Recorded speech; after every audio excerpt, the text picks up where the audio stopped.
La primera vez que me di cuenta de que mi papá era artista fue cuando yo habré tenido, ¿qué habrán sido? 4 años.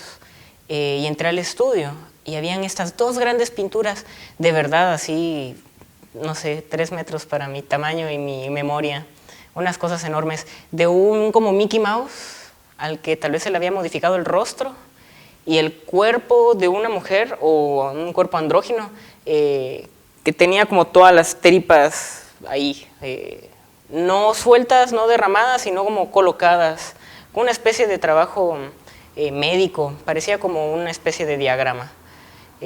Y me impactaron, ¿no? No sé, creo que las había visto muchísimas veces antes, pero en ese momento me detuve a pensar que a eso se dedicaba mi papá, como a hacer esas piezas, esas cosas raras.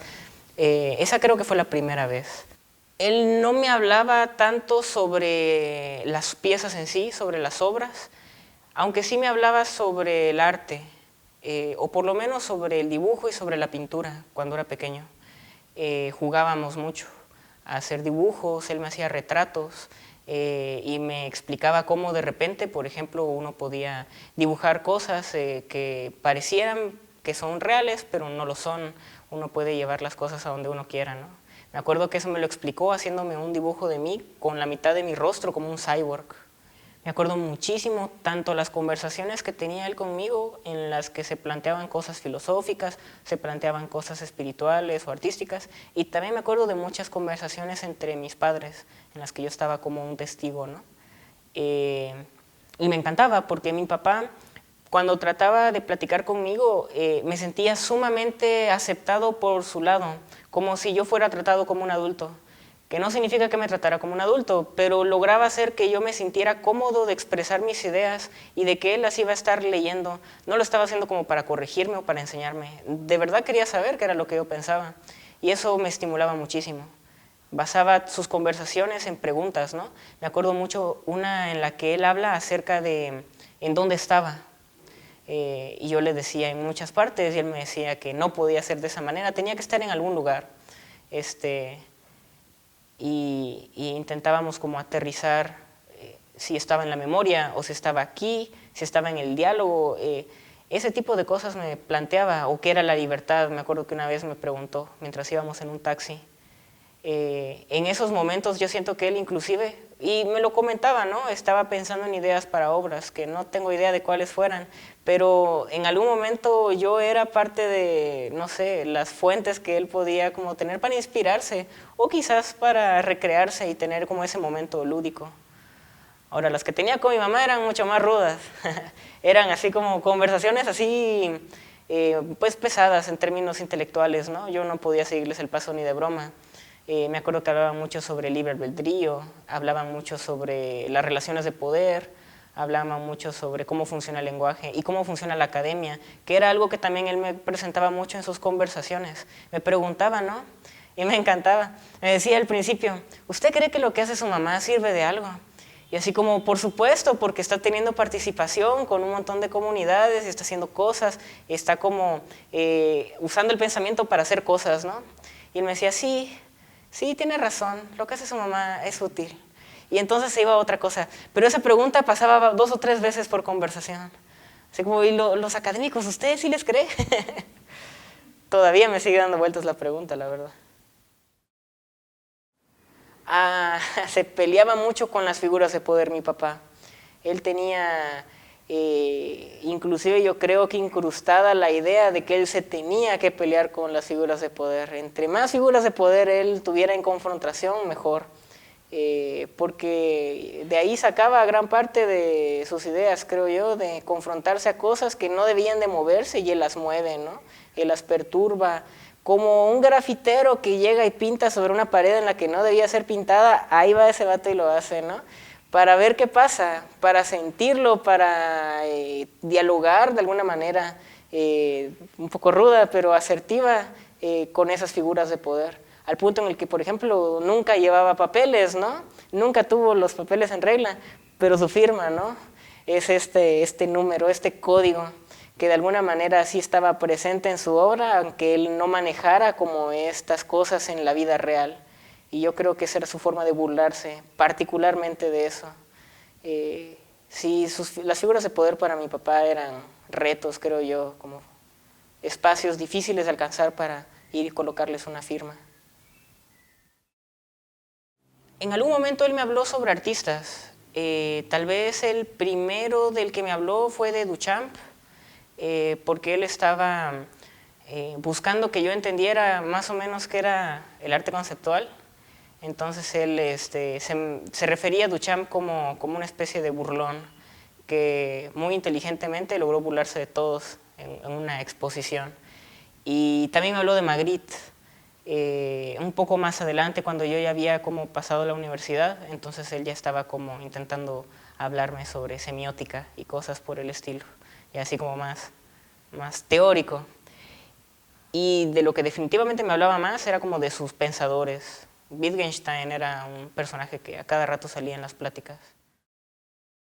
La obra que más me ha impactado de mi papá es esta obra, no recuerdo su nombre, en la que agarran a mi madre y la amarran debajo de una mesa que está escondida como entre las boquitas.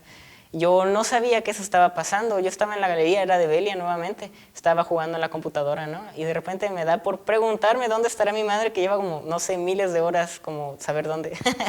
Y dije, pues tal vez le pasó algo, ¿no? Salí y me dijeron que seguía comprando cosas y yo decidí, pues, irme a comer boquitas. Y en una de esas boto el tenedor y bajo para recogerlo y estaba como adentro del mantel, entonces lo levanto y miro a mi mamá ahí amarrada, ¿no? Amordazada, ella, y yo como, ¡ala, gran! Vamos a dejar eso ahí y no voy a preguntar porque así funciona la familia.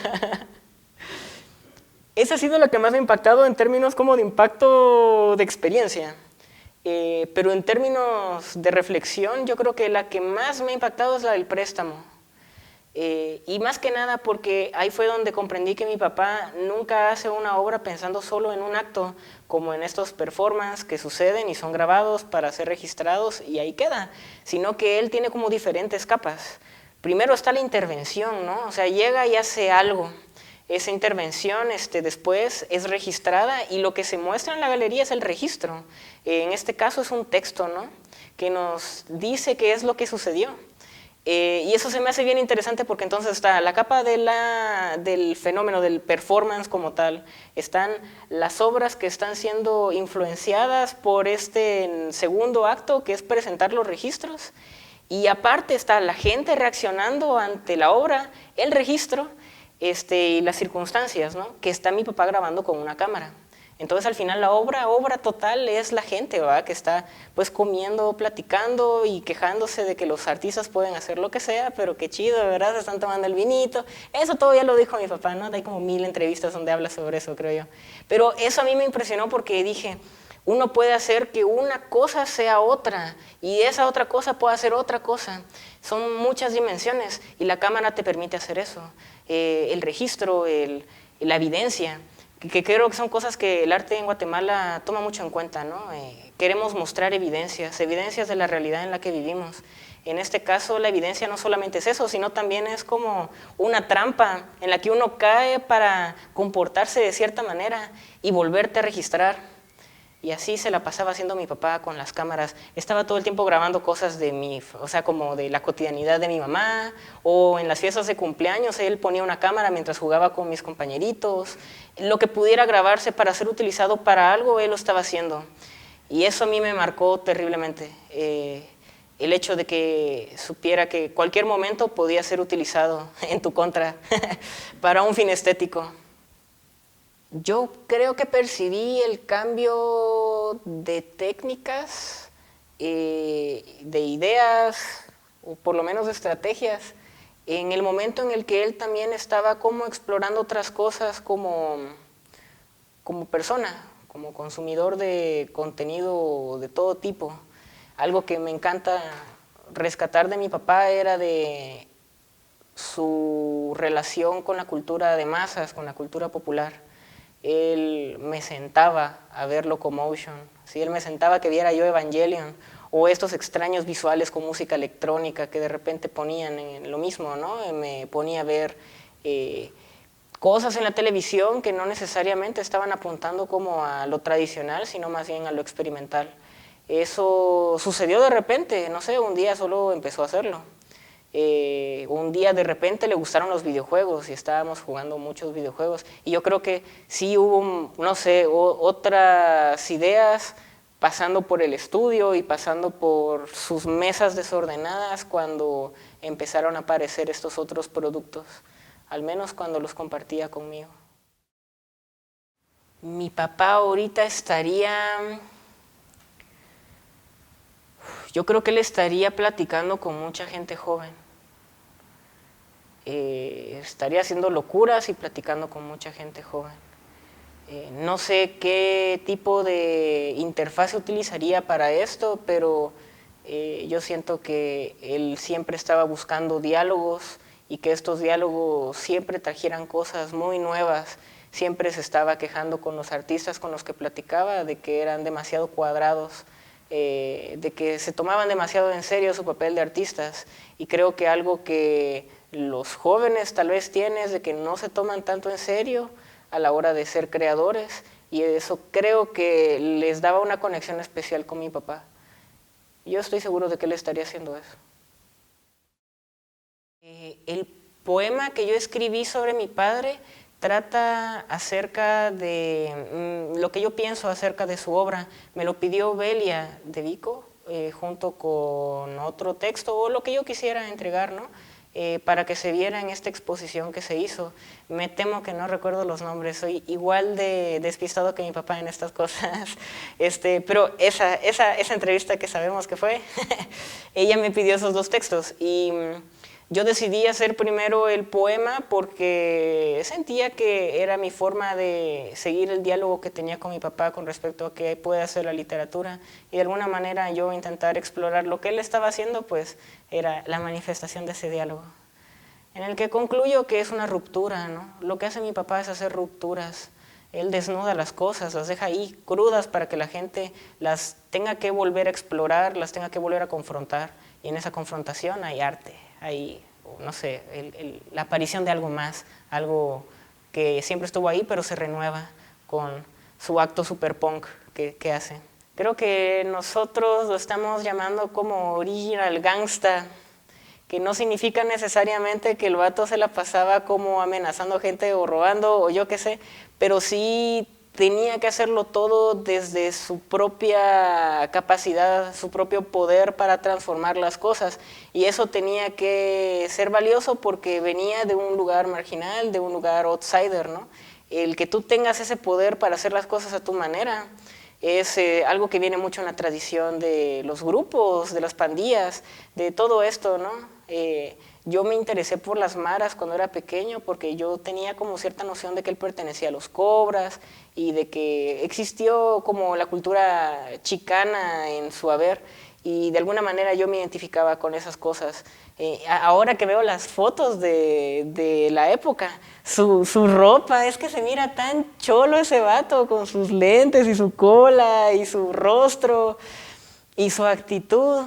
Era para mí imposible no relacionarlo como con ese original gangsta, ese OG que de alguna manera fue. Se sentía muy orgulloso de ello, se sentía muy orgulloso de que venía de esa zona, de que representaba esos ideales y de que de alguna manera lo había logrado, ¿no? Hay gente que lo logró siendo rapera y él lo logró haciendo arte conceptual. Eso pienso, sí.